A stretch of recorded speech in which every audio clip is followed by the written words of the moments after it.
السلام علیکم ورحمۃ اللہ وبرکاتہ۔ خیر مقدم ہے آپ کا فدا نامے میں۔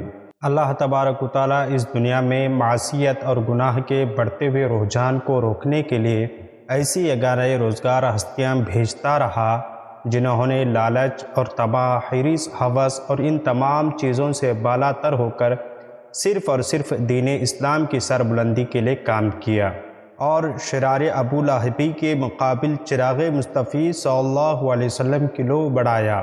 انہی ہستیوں میں سلسلہ اشرفیہ کی ایک عظیم روحانی شخصیت قطب ربانی حضرت ابو مخدوم شاہ سید محمد طاہر اشرفی جیلانی قدس سرہ کی بھی ہے۔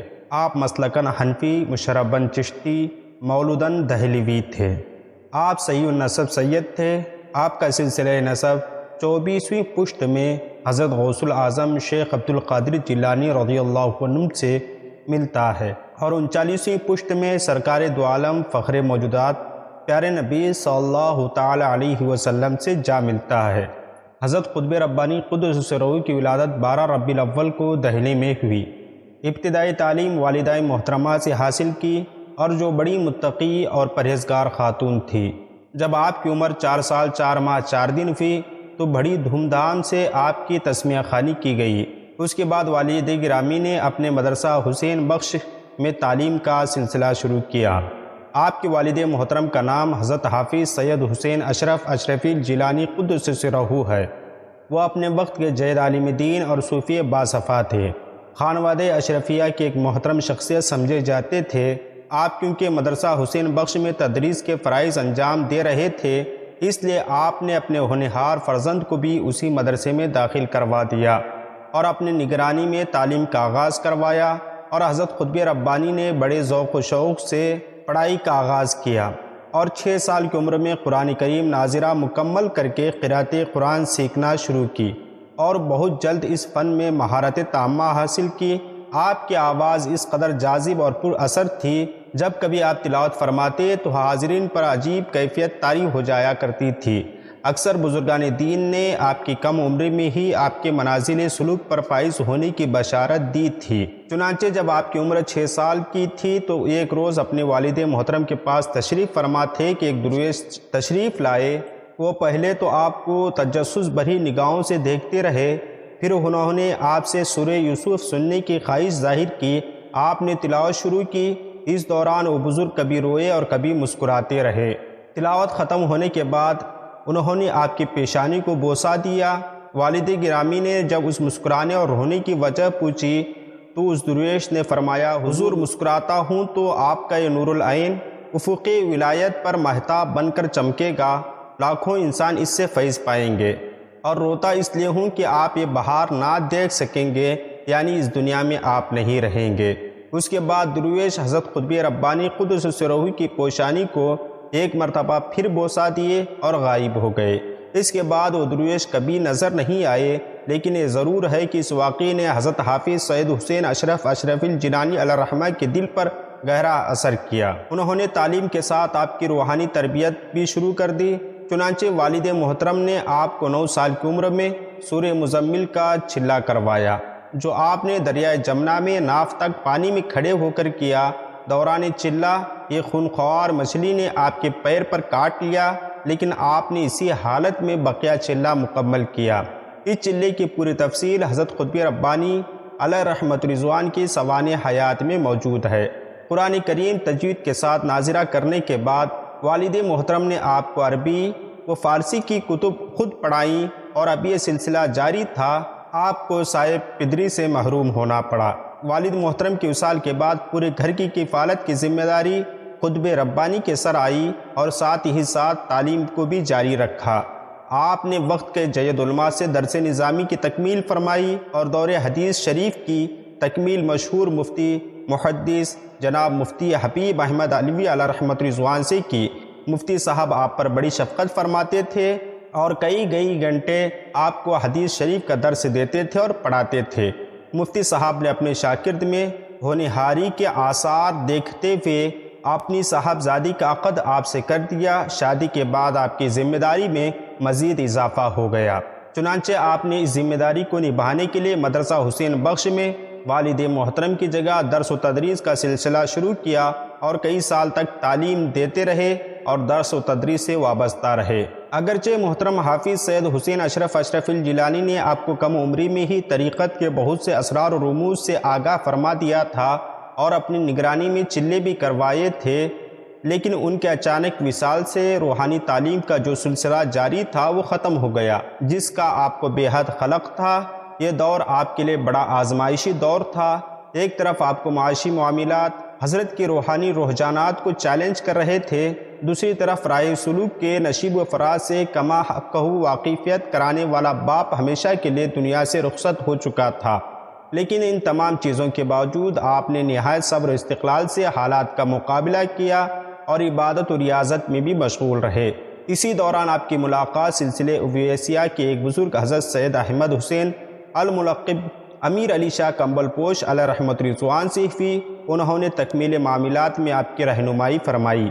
آپ نے حضرت کمبل پوش علیہ رحمت رضوان کے زیر نگرانی کشمیر کی دشوار گزار پہاڑیوں میں چلہ کشی سے فارغ ہو کر جب آپ غار سے باہر تشریف لائے تو پرندوں نے آپ کے سر پر سایہ کیا۔ اس کے بعد ایک کیفیت ہو گئی جب کبھی آپ دن کے وقت دھوپ میں نکلا کرتے، 10-12 چیلیں کہیں سے آ جاتی اور آپ کے سر پر سایہ رکھتی۔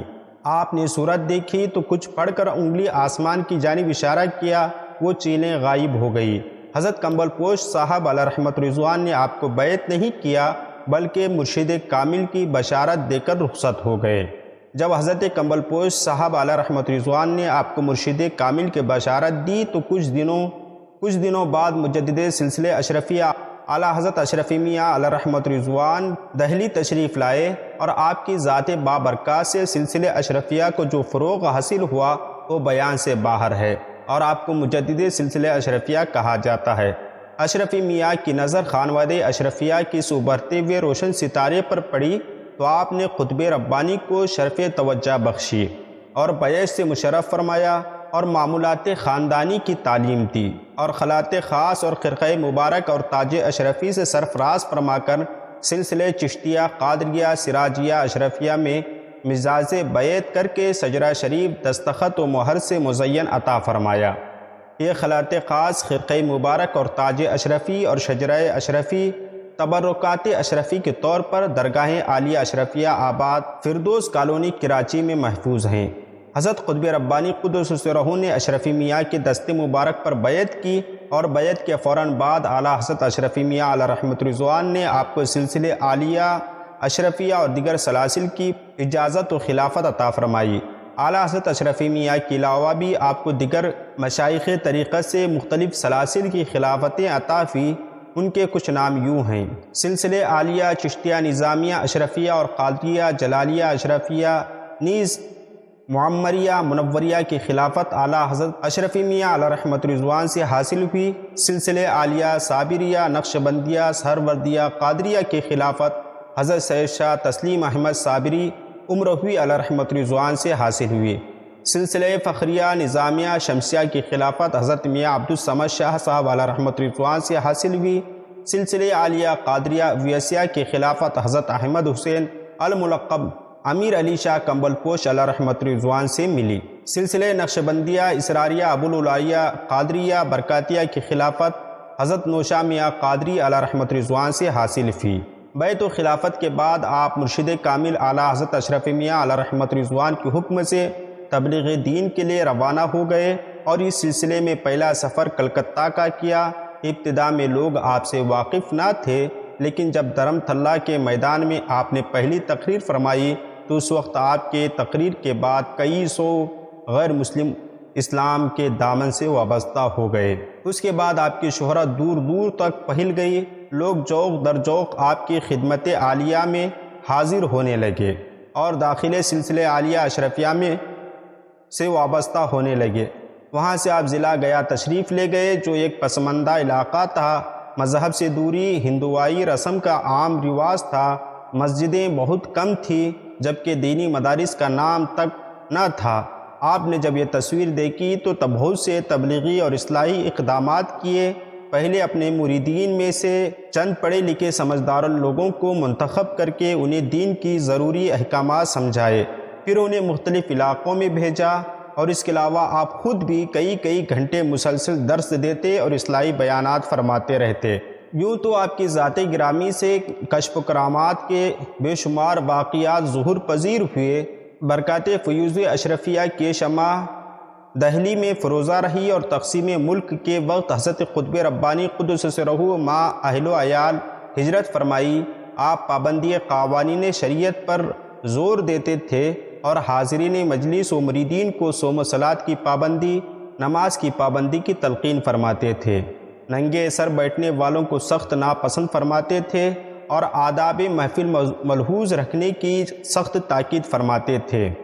حضرت قطب ربانی علیہ رحمت رضوان آپ نے شہزادے سید احمد اشرف الجیلانی علیہ رحمت رضوان کو ساتھ لے کر ہندوستان کے مختلف شہروں کا سفر کیا اور اپنے مریدین اور متوسلین سے کہا کہ میری زندگی کا ہندوستان کا آخری سفر ہے اور میں پھر رخصت ہو کر ہجرت کر کے پاکستان جا رہا ہوں۔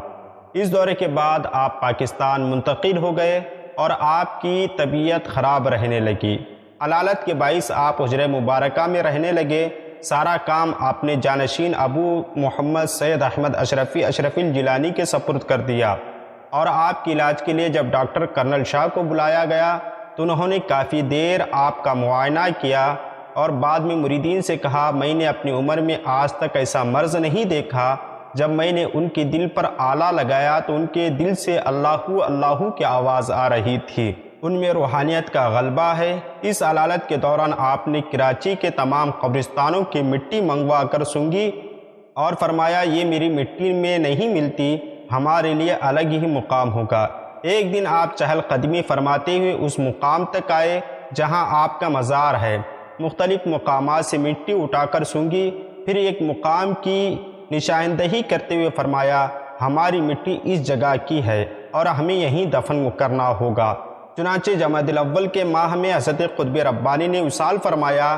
آپ کی نماز جنازہ غزالی دورہ حضرت علامہ سید احمد شاہ سعید کاظمی علیہ رحمت رضوان نے پڑھائی اور آپ کا مزار مبارک آپ کی نشان کردہ جگہ پر بنایا گیا۔ قطب ربانی نے اپنی زندگی میں اپنے فرزند اشرف المشائخ ابو محمد شاہ سید احمد اشرف الجیلانی علیہ رحمت رضوان کو اپنی خاص نگرانی میں چلہ کشی کروائی اور منازل و سلوک عرفان طے کروانے کے بعد وقت کے جید علماء و صوفیاء کی موجودگی میں سلسلہ اشرفیہ اور اس کے علاوہ دیگر سلاسل طریقت کی اجازت خلافت عطا فرمائی اور اپنا جانشین مقرر کیا۔ چنانچہ حضرت قطب ربانی کے وصال کے بعد آپ ہی حضرت کے درگاہ کے سجادہ نشین مقرر ہوئے۔ آج یہ درگاہ ملک پاکستان میں سلسلہ اشرفیہ کا سب سے بڑا روحانی اور عرفانی مرکز ہے۔ حضرت سید احمد اشرف الجیلانی علیہ رحمت رضوان 44 سال مسند سجادگی پر رونق افروز رہے۔ آپ نے 17 دسمبر 2005 میں وصال فرمایا۔ آپ کے وصال کے بعد حضرت ڈاکٹر سید محمد اشرف الجیلانی سجادہ نشین مقرر ہوئے۔ ہماری دعا ہے کہ اللہ رب العزت قطب ربانی کی قبر میں رحمت و انوار کی بارشیں عطا فرمائے، اور آپ سے درخواست ہے کہ ہماری ویڈیو کیسی لگی آپ کمنٹ باکس میں بتائیں۔ انشاءاللہ ملتے ہیں اگلی ویڈیو میں۔ السلام علیکم۔